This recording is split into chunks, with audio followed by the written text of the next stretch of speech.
Hi, everyone. Welcome to the 2022 Ohioana Book Festival. I'm Laura Maylene Walter, representing the Ohio Center for the Book at Cleveland Public Library.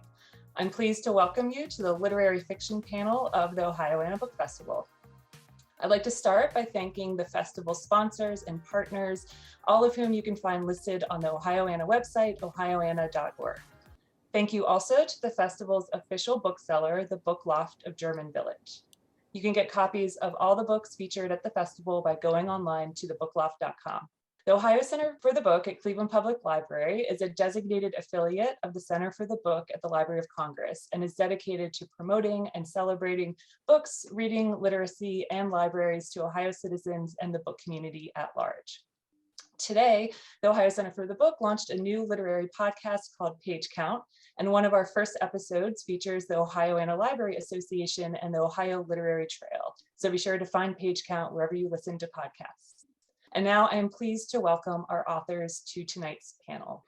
Sara Siddiqui Chansarkar is an Indian American writer.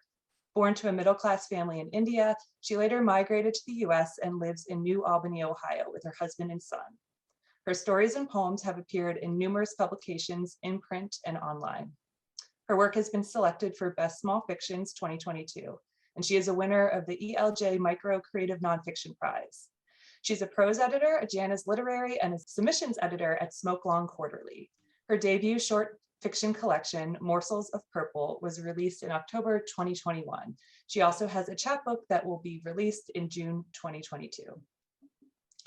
Allegra Hyde is the author of the new novel Eleutheria, as well as the short story collection Of This New World, which won the John Simmons Short Fiction Award through the Ohio Short Fiction Award Series. A recipient of 3 Pushcart Prizes, Hyde's writing has been anthologized in Best American Travel Writing, Best of the Net, and Best Small Fictions. Hyde has received fellowships and grants from Breadloaf, Sewanee, the Elizabeth George Foundation, the Lucas Artist Residency Program, the Gentile Foundation, and the US Fulbright Commission, and elsewhere. She currently teaches at Oberlin College. Jyotsna Sreenivasan is the author of the story collection These Americans, which won the Rosemary Danielle Fiction Prize at Minerva Writing Press, as well as the novel And Laughter Fell from the Sky. She's a recipient of an Ohio Arts Council Individual Excellence Award, an Artist Fellowship Grant from the Washington, D.C. Commission of the Arts, and was a fiction fellow at the Sewanee Writers Conference and a finalist for the Penn Bellwether Prize for Socially Engaged Fiction. She works as a middle and high school English teacher. Don Tassone, after a long career in the corporate world, Don Tassone has returned to his creative writing roots. He is the author of 2 novels and 6 short story collections. He and his wife Liz live in Loveland, Ohio. They have 4 children, and he is here at the festival with his novel, Francesca. So hello, authors. Thank you so much for joining us here tonight. I'm excited to chat with you. So I thought we could start by introducing you to our audience by introducing everyone to your book that you're here at the festival with. So I would love it if you could each give a brief pitch or description of your book and let us know what it's about and just give us a taste of the flavor of your book. So Sara, we'll start with you. Hi, everyone. So this is my book, Morsels of Purple, and it was released in October 2021. And this is a collection of stories which crosses the geographical and cultural boundaries. So it is a cross-cultural collection of stories which are in the form of flash fiction. So the stories range from 1 page to maybe 3 pages, and each one is just maybe a paragraph long, but a story in its own.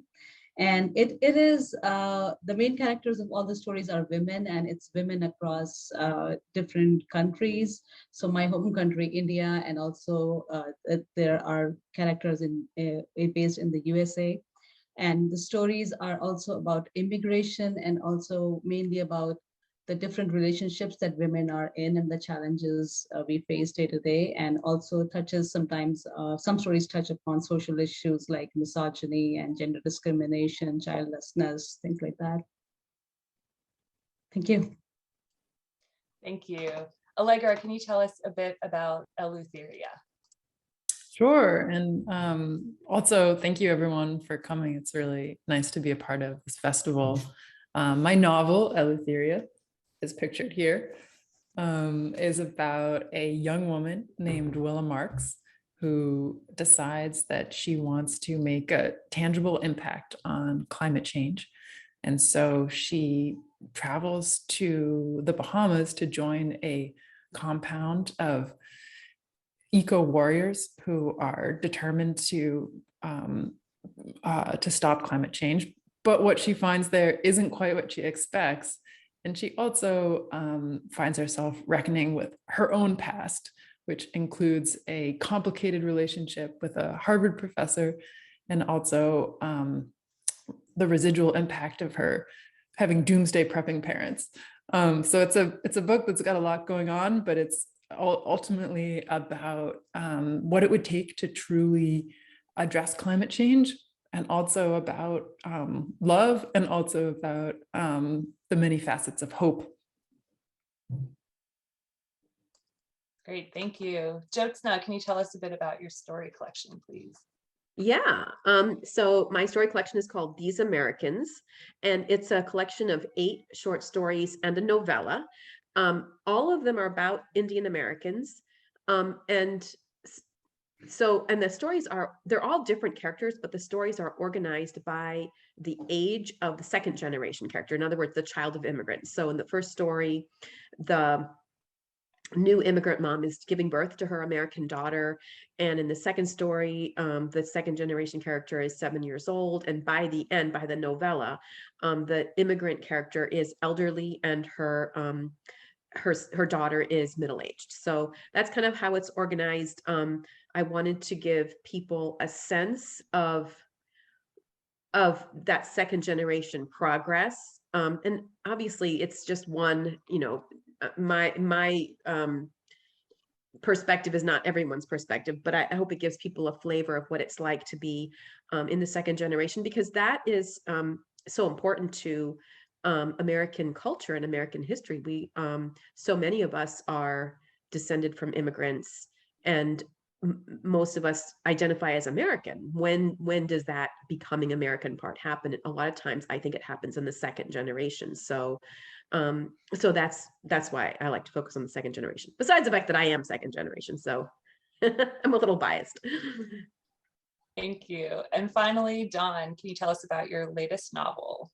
Glad to. This is the featured book this year. It's called Francesca, and it is a novel. It came out last summer, and the main story is set in the year 2055, so slightly in the future.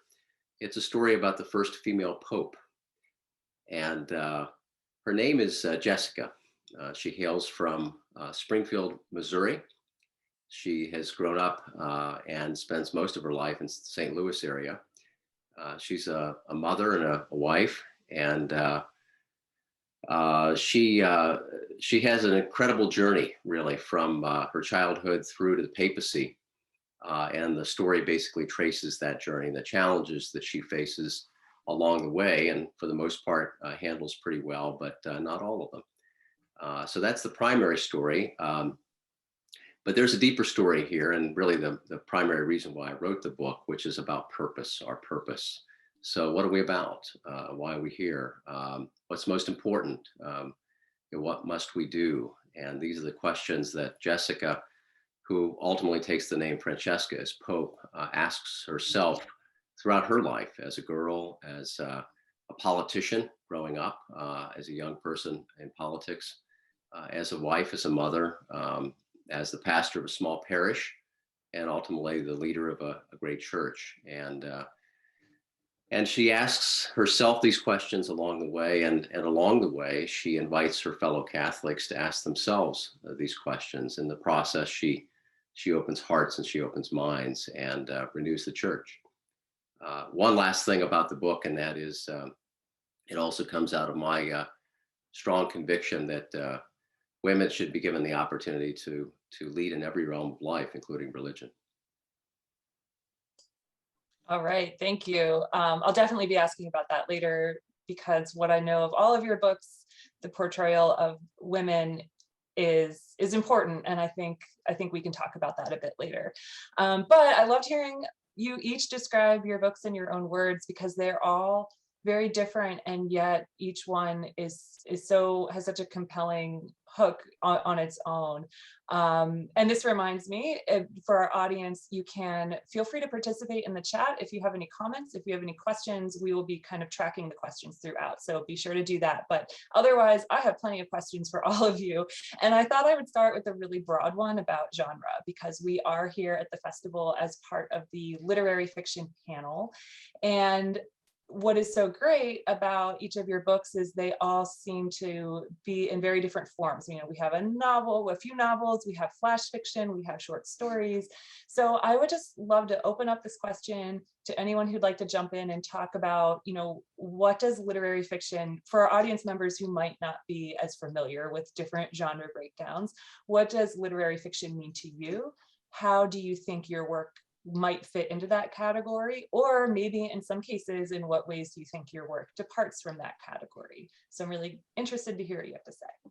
I think here we have a very diverse, and in terms of the fiction that we're writing. As you said, I'm writing flash fiction, and Jyotsna is writing short stories, and Allegra and Dawn both have been writing novels, and Dawn has been writing short stories too. So I think anything that is a story based on a character, and a character going through a certain series of events and there is some conflict and a resolution of that, and has to be a full arc, that at the end of the story something has changed in the character, or something has a story that's when it crosses from poetry to fiction to literary fiction. Because in poetry, I'm not that much of a poet, but in poems you'll just focus on one moment and just describe that. But in story, we really have to go through a series of changes and have to create a full arc. And for flash fiction, I can speak for my genre that I've been writing in. So it's actually fiction that is lesser than 1,000 words. So my longest story in the book is 1,000 words. And it can range anywhere from 200 words to 1,000 words. That's flash fiction, but it has to be a complete story, though, on its own. Coming at it from a cynical angle, you could say that it's just another kind of marketing label that's used to sort books and sell books. But another way to think of it is genres represent different traditions that books are within, and kind of what they're speaking to, what they're in conversation with. When it came to writing my own novel, in one sense, I think of my novel being in conversation with a lot of genres, because it's set in the near future and it has some speculative aspects to it. So it's in some ways speculative fiction, or even a little bit of science fiction. It's got some romance in it, so it's connected to the romance genre. It's got a little bit of history in it as well. There's a historical thread.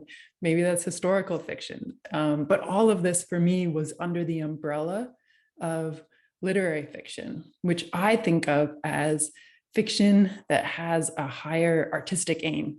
That's not just for pure pleasure, pure entertainment that we kind of consume and then maybe forget about, but is fiction that's trying to show us something about the world or about ourselves, and is asking us to kind of engage with ideas in that way. I think that's perfect. That's such a good description of it. And I'm wondering if I can steal that in the future as a writer who really struggles to talk about what genre my work is. I think that's great. Dawn and Jyotsna, what would you like to add something? Well, I wasn't sure what to say, but when I heard Allegra talk about how you're in conversation with a bunch of different genres, I really like that. I also have kind of maybe a not super comfortable relationship with the words literary fiction. I actually don't have an MFA, which is a Master of Fine Arts in Creative Writing. I don't have an MFA. I chose not to get one many years ago because I felt like the kind of writing, and this was my very young, very limited viewpoint, but I felt like the kind of writing that was coming out was more focused on kind of impressive language and less focused on character and connecting with the heart of the reader. And that's what I like to do. That's what I try to do.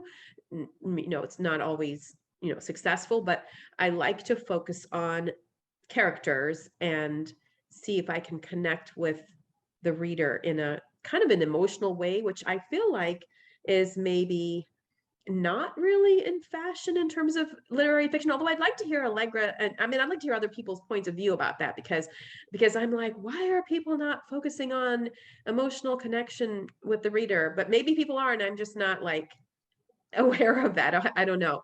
But I do love the idea of, because I mean, I know Laura's book has speculative elements, and I love the idea of feeling free. I mean, in some ways, literary fiction gives you the freedom to experiment a little bit. So I do like that aspect of it. So anyway, I'll stop there. I would just add and pick up off of a couple of points, especially that Allegra was making, that as I think about why I write, why am I doing this? It's really to invite people to think more deeply, to feel something more deeply. And that's what great writing does for me. It always has. And so most of my stories, and they're mainly short stories, and of those mainly shorter stories, as Sara's writing, a lot of flash fiction, come out of two things, really the combination of two things. One is something happening in the world or that's happened in my life. And the other is some larger idea, some theme. That usually that reality, that thing that's happening in the world helps illustrate and illuminate. And I think in that way, most of my writing, and most of that is short stories, does kind of take on this higher order, if you will, more provocative role in helping people and inviting people, I should say, to think a little more deeply about themes like compassion, themes like sorrow, loss, joy, the things that we're going through every day in life. And the form that takes is kind of all over the place. So I, like several people have said, am writing things that are probably very traditional and classically literary fiction, but I'm also writing science fiction. I'm also writing fantasy. I've had more than 300 short stories published now and only 2 novels. I think short stories in particular allow you that kind of freedom. So I feel like I'm dabbling a bit, but always coming out of that kind of that combination of something happening in the world and some larger idea. Someone described my stories as modern secular parables, and I suppose they are. They always have some broader point, and that's what draws me to this type of fiction. Yeah, Don, hearing you talk about the different forms things take and maybe your vision at the beginning for what you want to express and then what form it comes out when you write it, makes me curious about just the writing process and the process of putting these particular books together for you. So I would love to hear from each of you, with this particular book, how long did you work on it?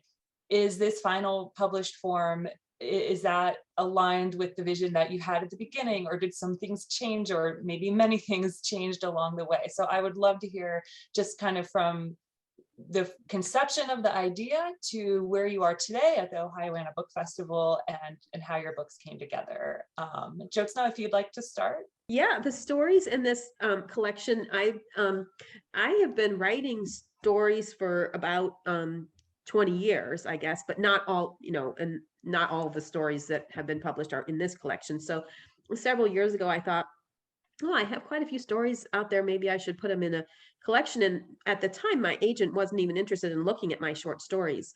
She just wanted novels. And so I started, so you want to know how this came together, not how I got it published, right? Yeah, the writing process. The writing process. Okay, let me stick with the question.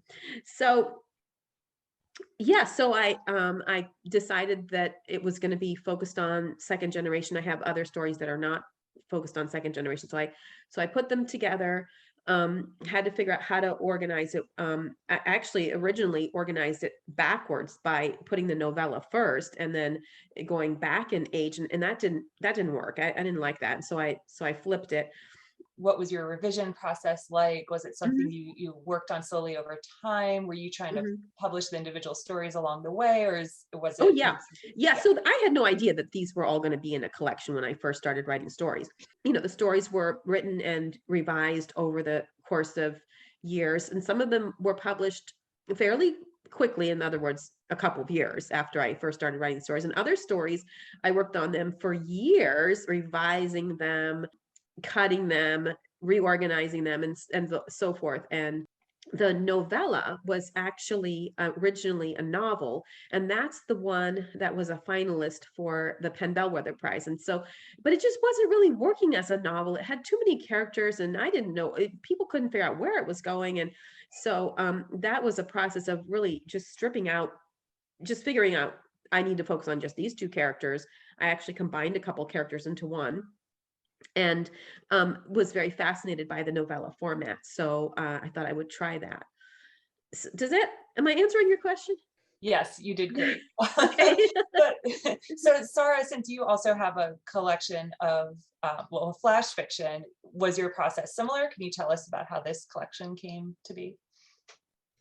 Yeah, so I was writing these stories whenever I got, I have a day job, so whenever I got time over the weekends or in the evenings, I just used to write stories and I was more of an internet writer, so I sent stories to online journals and they just got published. And I didn't write with a lot of ambition of someday putting together a collection, but once I had like more than 50 stories, I took a pause and I took a look at them like, okay, there is a thread running across all of them. It's like all of the characters are women. And although they are in a very distinct setting or the plots are different, but still it's about the relationships and the challenges that women face, being a mother, daughter, or, a friend, wife, whatever it might be. Then, okay, I had these stories all together, but then I also had this challenge in front of me that do I divide it into two books or two parts, that, okay, these stories are based in India and have Indian characters, and then some of the stories have American characters. And then there is also a hybrid of women who have migrated from India to the USA. So I thought of dividing into that sort of a thing, or maybe based on progression, that maybe first is the younger characters and then middle-aged and then more mature women. But then I just thought that I don't want any kind of a progression. And I just thought that how I envisioned this book was sort of a quilt. So I thought that, okay, every story is different and it's a different pattern or color, but I thought that that's how I would sprinkle them around. So what I've done is that maybe two stories focusing on childlessness two stories would be like that. Two stories will be based on gender discrimination that women face. Two would be about some marriages that are not going well. So that's how I just picked stories, like two stories here, two stories there. So because I just didn't want the reader to think like, okay, these are different stories, but the same theme is going on and on. So I've just sprinkled them across, and that's how this came to be. And I wasn't sure whether I was doing the right thing or not, but I guess it did work at some level. I wasn't sure I was doing the right thing or not. I feel like that is just the writer's constant mantra, right? From day one until publication, because sometimes you just can't know. It's a creative process. But yeah. I love the thought of your stories, of like viewing them as a quilt. I think that's really fascinating, because I know ordering a story collection is it's a big decision and it's complicated and it can change the whole tone of the book. And as Jyotsna said, discovering, having to flip the order of her collection, I find that really interesting. But let's move on to the novelist. So for the novelists here today, how did your process evolve over time as you worked on your books? The novel is Francesca, and it's just the second novel I've written. It's a piece of long form writing, and I would just distinguish that from the process that I typically use for most of my writing, which is short stories. I write one a week. This took about 2 years, and I have a business background, and not just a business background, but also in a large corporation. And I typically take kind of a left brain approach to this, a linear approach to this. I'm fairly new at writing, creative writing actually. And by that, I mean, I began with what's called a log line, right? It's just kind of almost your jacket copy, if that. Very brief description of your book. A synopsis, a one-page synopsis of what you're trying to accomplish in the book, the story you're trying to tell, which is hard, right? To distill that down to one page. And then from there, dividing it up into chapters and doing just a couple of bullet points per chapter, kind of a chapter outline, if you will. Once I've done that, and I typically would vet the synopsis with some kind of trusted readers, which I did in this case, to get their feedback on, does this hunt, does it flow, are there gaps, this kind of thing. Then I began writing, and that whole writing process then probably took me 18 months or so. The drafting of it didn't take long at all. I'm a fast writer. I enjoy writing. It's the rewriting that kills you, right? And so I would say that a good year or more of that was rewriting. Hemingway said the only kind of writing is rewriting. And in fact, as a point of interest, and this might sound kind of odd, I've actually, in some cases, for my stories and these novels, continued rewriting the manuscripts after they've been published. That's how bizarre this whole thing is sometimes. But it's the rewriting, I think, that really makes us better. So a lot of it was spent rewriting, and something really interesting happened during that process for me. And in the case of both of these novels, and a novella that I'm now working on as well, and that is the story changed dramatically. The outline changed. I added more chapters. I added far more words. And what was happening is the characters were coming to life, and they were leading me in new directions, and conflicts were emerging, or they were deepening, and a sense of place, maybe that wasn't so important when I started, has become more important as the story has progressed. These kinds of things. And the story became larger. The story became much larger. So going from, say, 60,000 words in the initial draft to 85,000 words, that kind of thing, going from, I can't remember exactly how many chapters, but probably 30% more chapters ultimately from the original outline. So that's been my process, and it does take time. I would contrast that, by the way, with the short stories, including especially the flash fiction.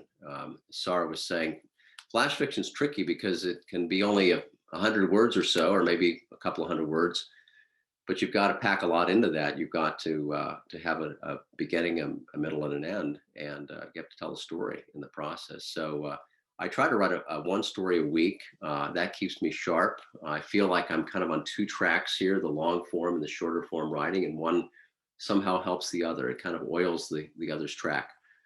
For me anyway, it's a balance. But with short stories, my approach is dramatically different. I focus on one thing and only one thing, and that is the storyline itself. So what's the plot? I try to get that down, and I get it down as succinctly as I possibly can. And then and only then I begin writing dialogue and developing a character or characters, or maybe there's a hint of a subplot if there's enough room for that, and building out the conflict, those kinds of things, scene descriptions. And so I kind of hang lights on the Christmas tree, if you will. But those are my two basic approaches. And for the novel, again, I say it was about a 2-year process.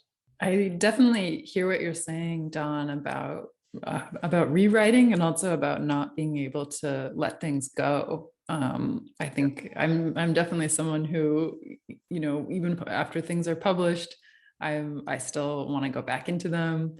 And I take some comfort in the fact that other authors do this. I know I read that Zadie Smith, for instance, like before even reading from a published book will make line edits and then kind of read from a slightly adjusted version. So if Zadie Smith's doing it, it's okay. And that's also kind of relevant to how this book came into being, because the dirty secret of this novel is that it was actually a short story before it became a novel. For my first book, which was a story collection called Of This New World, one of the stories in it was called Shark Fishing, and it was about an environmental compound in the Bahamas. And even though that story was the longest story in the collection, I still felt like there was more I wanted to talk about. There were these themes of environmental activism, neocolonialism, and other topics that there was just more there to unpack. And so I couldn't get that story out of my head. And I decided to go further with it, take the characters further. And so I did. And it took many, many years. I think writing the novel was about a 5-year process. I'm someone who likes to write by hand and who, and is also a slow typer. So that just, I think, might have slowed down the process a little bit. But I don't know, that's what it kind of took to really investigate the hearts and minds of my characters and make sure that I was saying everything that I wanted to say. Yeah. I love that. And for some reason, it's almost comforting to me whenever I hear a writer's form has shifted drastically, such as a short story turns into a novel, or even a novel draft turns into a novella or a short story. It's almost as if it wants to exist in the world, right? And you just have to do the work to figure out how it really needs to be presented to the world. And along those lines, I love that Dawn and Allegra both talked about this drive to revise or rewrite even after publication. And I identify with that so much. I mean, I know when I do a reading, I absolutely mark up the book. Almost always. And part of that might be because I don't know if you agree, but reading out loud is just so different from reading internally on the page. But I'm curious if Sara or Jyotsna, if do you want to revise after your book is in final form? Do you let it go? Are you better about that than some of us might be? What is your take on that? I mean, I definitely, when I'm reading out loud, I have my copy that is marked up and all that. And then there are lots of times I'll be walking around and I'm like, oh, I should do this with that story. And I'm like, wait a minute, that story's already published. I can't do anything about it. I mean, it was kind of nice because with this, when you do a short story collection, yeah, it was published in a literary magazine, but now you get to rework it again. So that was kind of nice to revisit and to see how they kind of all fit together and how do I want to deepen these stories. And so, yeah, I think there is that urge, which to be like, oh, I wonder if I should, oh, too late. Yeah, I wish too so many times now also when I read the stories in this book, and sometimes like maybe I did not end in the right place, I would have ended with some other image or add some other emotion, or the sentence, maybe I should have split it into 2 sentences for more impact. Or so it's all the time that I read my book. I know it's been published now, and I wish that, although I have edited it so many times, numerous times before finally sending it out of publication, but I still feel that, yes, this could have been a little more better. This could have been expanded a little more, but yeah, so that doubt is always there. Yeah, what is a writer if not full of doubt at all times? I might just be projecting my own thoughts. Hopefully you're not full of doubts at all times. But a few of you have mentioned your jobs or careers outside of writing creatively. And so I'm always so interested to hear about writers, their day jobs, how that outside work interacts with, conflicts with, or assists your creative work. So I would love to hear about, as much as you'd like to share about jobs you've either had or have now, and most of all, how have you maintained your creative work over this time, especially if you have other responsibilities, as almost everyone does. So I am currently a creative writing professor at Oberlin College. And so, and I teach creative writing. Yeah, I said that.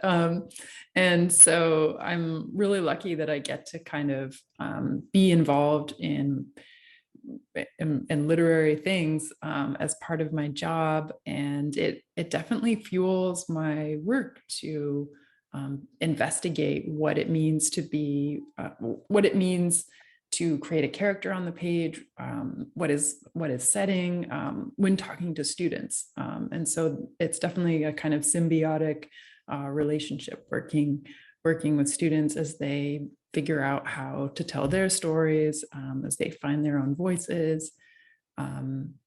I will say some other jobs that I have had, though, on my journey to being a professor include being a baker, being a bellhop, being a waiter, among other things. And I would like to think that all of those jobs have in some way served my writing.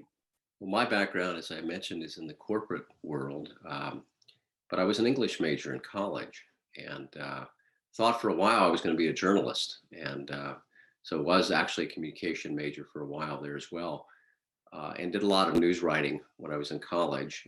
I've always loved writing, but went into public relations work, working for a big company, P&G, and I spent my entire career there, 31 years. So I did a lot of writing as part of that job. It was core to the work. But it was business writing. And so when I retired from P&G and was exploring other various options that I might want to take, and I knew writing would be one of those, I wrote a couple of short stories. I had them in mind for many years, decades even, and I wrote them down. I'm a very good writer, I think. I thought I was anyway. And I shared them with a couple of people, and they thought they were really awful. And I had to agree with that. One person said, "This looks like a memo." So what I realized was, as good as my writing was, as effective as I was a writer, as part of my work, it's business writing. It's a different kind of writing. And if I want to do this, I'm going to have to go back to school. I'm going to have to think differently about writing and learn or relearn how to write creatively again. So I went away to a 1-week workshop in a place called New Harmony, Indiana, which is near Evansville. And I hung out there with a bunch of 20-somethings for a week. And it was a wonderful reimmersion in kind of the fundamentals of creative writing. The things that I knew at one point and practiced at one point, but it kind of put away for all those years. And after that, I began writing creatively. I spent the entire summer working on one piece, which is a very long piece, which was nominated for the Pushcart Prize. In fact, didn't win, but was nominated, and was published by a literary journal, kind of a funky avant-garde literary journal. And that really gave me a boost in the arm and a shot in the arm, shot of confidence. And I just kept writing, and I haven't looked back. But what it taught me was a little bit of a sense of humility. And, I was kind of at the top of my game, if you will. And I estimated when I retired, I had written about 10 million words, and I was very proud of that. But I hadn't written one word that was really creative, like the kind of work that we're doing and discussing here tonight. So I think it is about starting over. And part of the reason I mention that is it may seem like a left turn. It may seem like a radical departure from everything I'd done before. But as I think Sara was mentioning, as we go into the writing process, as we write these stories, long or short, we bring ourselves into them, and our experiences and our skills, for sure, as writers, which have to get better and better and better the more we exercise them in practice. But what we're really bringing into the stories is our own stories, is our own lives. And so I would just say to anybody who may be out there and thinking about writing, maybe for the first time, or switching from kind of treating this as a hobby to a real regimen and practice, it can be done. It can be done. And the most important thing, I think, in addition to just practicing the craft, is to bring yourself into it and to make sure that your stories are authentic. And after all, I think that in writing, we're telling our own stories, and our lives are important, and the details of our lives are important, and they're worth recording and conveying. And so that's been my experience. It may be a little different from others on the panel tonight, but I just thought I'd mention that by way of saying, hey, it's never too late. And no matter what you've been doing, it counts. It's part of you and part of what you bring into the writing process. Absolutely, I agree with that. Now, Sara, if I'm not mistaken, you have an interesting career background as well. Would you like to share with us? I don't have an English major or an MFA. I have an electronics engineering degree, and that's what my day job is in the computer science. And so that's what I am, an application development manager. And I just wrote as a hobby, as a hobby. When I came to this country, I had this so many thoughts about immigration, and then my son was little, so I just started a blog to write about his childhood, just to capture those moments, like his pranks and his moods and everything. I just had a mommy blog, and that's what I was writing. And I never shared and nothing with anybody else. It was just very few people who knew about this. And then when I got more exposed to writing, then I saw that then one day somebody asked me to join Twitter. I said, okay, I'll join Twitter. So I joined Twitter, and I saw so many writers, because I was following a few writers, and then I got a thread of so many writers, and I saw that there was just a world of opportunity out there. And people encouraged me that, why don't you, send out your work out for publication? I said, no, who would read my work? I don't even have an English degree or something. Or and I always in the back of my mind, I had something that after I retire, or I'll leave my job and someday I'll pursue an MFA or an English major, and after that I'll write my book. I want to write my book, but I will write someday when I have time. So I said, okay, I'll just continue my hobby of writing short stories. And as John said, that once a publication accepts a story of yours, that's like a shot in the arm, like, okay, a boost that it gives you a kind of an uplift that, okay, someone likes your work, you submitted and they sifted through the queue of submissions and they picked your story. So, okay, there must be somebody, so some value in that.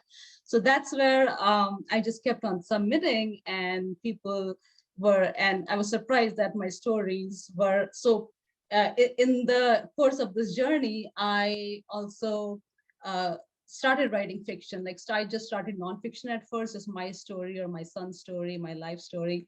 But then I got tired of writing of it, because my son was growing up and my immigration was not, I was already in this country, I had adapted to it. So like, okay, now I can start writing fiction. And that also gained a lot of acceptance.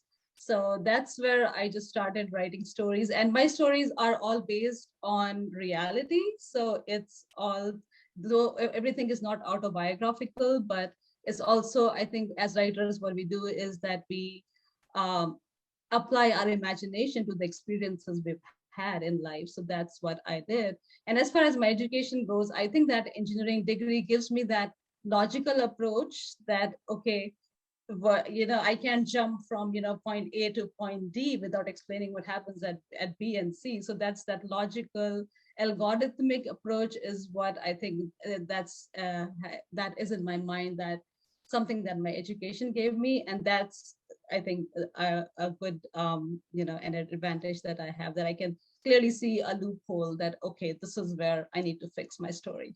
And Jyotsna, is there anything you would like to add about your work life and your creative life? Yeah, so since I don't have an MFA, I never went the route of trying to be a creative writing professor, which I know is really, it's a hard route. So Allegra, I know it's hard what you're doing. So for many years, I was a writer and editor with nonprofit organizations in Washington, D.C. And then I worked at a university as a science writer. And I would write, before work, after work. Well, before I had kids, it was not that big of a deal. There's lots of time, but after I had kids, it was a lot more difficult to find the time to write. And I would wake up, I'm a morning person. So I would wake up at 5 a.m. and write for an hour before I went to work, because that was kind of like my quiet time. Nobody was bothering me. Nobody needed me. And so I did that for many years. And now I'm a middle school and high school English teacher, which I love. I've been doing this for about 10 years. And so I do get the longer vacations, so I can write during the vacation. Sometimes I'll write on the weekends. I cannot write before work anymore, because teaching is really intense. And so I get up and I just kind of have to mentally prepare myself to go into work. So I'm not writing in the morning anymore. But so, I mean, in one sense, I really like not being in the creative writing world because there's no pressure to publish. Nobody cares whether I published anything at all or got good reviews or whatever. So I don't have to deal with that pressure.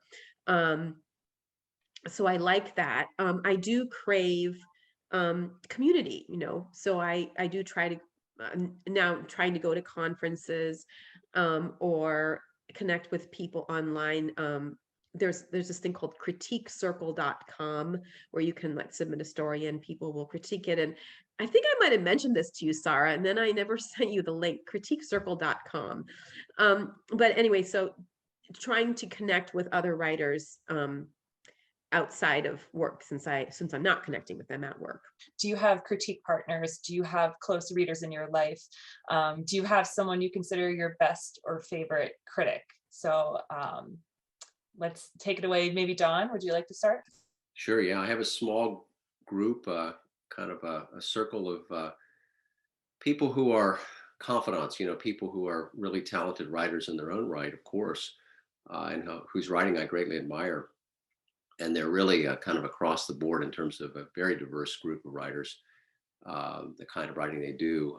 But they're also all truth tellers. They're also people who I know are going to tell me the truth, and some brutally so, but I can take it.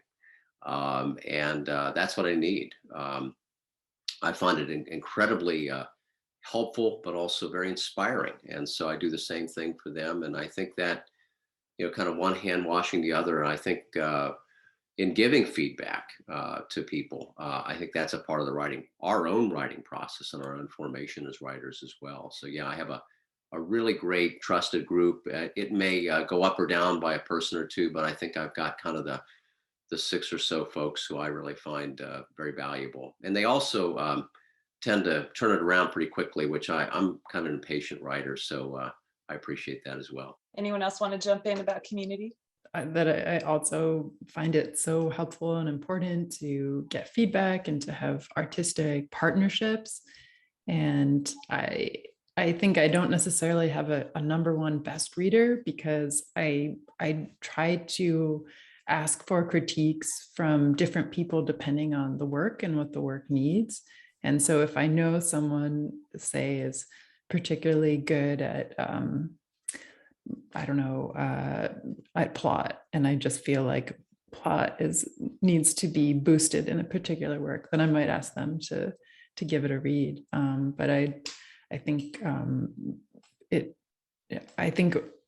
so many pieces of writing are only as good as the kind of community that supports them, and it's not just about the single genius author that's creating it, but the many voices and opinions that go into helping shape a particular work. I have a list of about 20 more questions, but we are already getting close to time. But we do have a question in the chat that I wanted to get to quickly. So the question surrounds, how do you determine your audience when you're writing, and do you write to or for a specific audience? And on the business side, how do you try to market or reach those people? So I think those are two different questions, but I think you can answer in whatever way makes sense to you. Maybe you have your own philosophy about the marketing side and how that does or does not interact with your creative side. So I'm very curious about that. Do you write to a certain audience? And then how do you approach the marketing angle with your books? I don't write with an audience in mind. I write what stories come to me, because I think if I am forced to write for a particular genre or for a particular audience, that would not bring up the best stories. So I write what I want to write, and I think that's gaining acceptance, because that's what people think, that who would care about the story. But I think if a story is well told, it resonates with the readers, and with someone at least, and we think that we are just a kind of a person, but there are many people like us. So there is more universality than we can imagine in stories. I think any writing that's well written and has a heart and a beating heart, and it will be accepted by people. I tend to take a different approach to that question. whether it's long form or short form writing. So in the case of short form writing, short stories, I take my cue from O. Henry, who was the master of the modern short story, right? And somebody asked him, how do you do it? What's your advice? He said, there are two rules. One is write what you like. There is no second rule. So I think it comes down to that. You've got to really fall in love with your own writing. And if you don't fall in love with it, who else will? So I think that's a key part of how I think about writing short stories. But in terms of the longer form writing, the novels, it's very much that same way to start, but ultimately you're trying to sell this novel. And I think who that will appeal to and then how you reach them comes about. It evolves over time. And there's so many different tools, of course, for reaching audiences these days. In the case of Francesca, my featured book, what I have found is that everyone from social progressives to dissident Catholics to feminists, it's a broad spectrum. And so I've tried to gear some of my marketing, if you will, some of the PR and marketing I've done behind that book to that. But what I have found in the case of all of my books, and I've now had 8 published, is the most powerful tool I have is my own email list. These are the people who I know, who know me, who trust me, hopefully in some cases even like me. And I'm building a following that way, a fan base, if you will. So I'm basically having to recreate myself and to rebrand myself as an author. This is a fairly new role for me. And what better way to do that than reach out to people who know me? And so I've got a list of about 800 people in total, including former business colleagues, who I reach out to each and every time I have a new book published. And there are other tools too and other ways to market books, of course. And if you're lucky enough, you've got a big publisher who can get behind it and put some marketing muscle behind it. But I haven't found that publisher just yet. So I'm doing this on my own. But I would say that kind of that core is building off of personal relationships you have, contacts you have. Absolutely. I think that also goes for authors who are published by large houses as well. We will have to wrap up in just a minute, so I do want to give Allegra and Jyotsna time to answer the question as well, if you have any either audience or marketing insights related to your own work. I do agree with Sara and Don that you're kind of writing what you want to write. I also think about, I do have like some specific people that I sometimes think about, like I have a best friend from college and she's just a no nonsense person. And she kind of can see through fakeness, you know what I mean? And so I'm thinking, okay, well, what would Joyce think of this? Is this true? Or am I trying to impress? Like she could see through that kind of thing. Because I'm trying to connect with that particular reader, the heart of that particular reader. And in terms of marketing, I don't know. I haven't figured that part out yet. The hope is that if you are connecting with that reader, then you're connecting with multiple people, like each person you're connecting with, and it's an individual thing. But so, yeah, I do kind of have certain people in mind from my life that I'm thinking, okay, this person can see through the hype and get to what the truth is. And am I speaking to the truth? In terms of audience, I too try to write something that I'll enjoy, but I also was just thinking about readers who would be up for thinking about climate change ultimately. And maybe it's because that reader is feeling kind of hopeless about what can be done, or is feeling kind of just not knowing what to think about climate change because it's such a giant complex issue. And it's not that my book can answer every question at all, but I hoped that the novel synthesized science, sociology, imagination to kind of offer some commentary on climate change and also offer some hope about moving forward and problem solving. And I think my hope was that the audience I was speaking to would be receptive to that. In terms of marketing, I think I try to use good old Twitter. Well, this hour has flown by. I could definitely talk to all of you for another hour easily. I unfortunately did not get to the question about the portrayal of women in your books, but I think our audience will just have to go and buy all your books from the Book Loft to figure that out for themselves. So thank you all so much. Thanks again to all our panelists, Sara, Siddiqui, Chansarkar, Allegra Hyde, Jyotsna, Sreenivasan, and Don Tassone. You can get copies of their books from the Book Loft of German Village at bookloft.com. Be sure to support our bookstores, especially in this virtual environment. Thank you again to our festival sponsors and partners. Thank you everyone for joining us. And please check out the Ohioana website for all of this year's programming for the book festival. Thank you so much, everyone. I had a great conversation with you, and good luck. Thank you, Laura. Thank you, Laura. Thank you, Laura. Thank you. Bye-bye. Bye.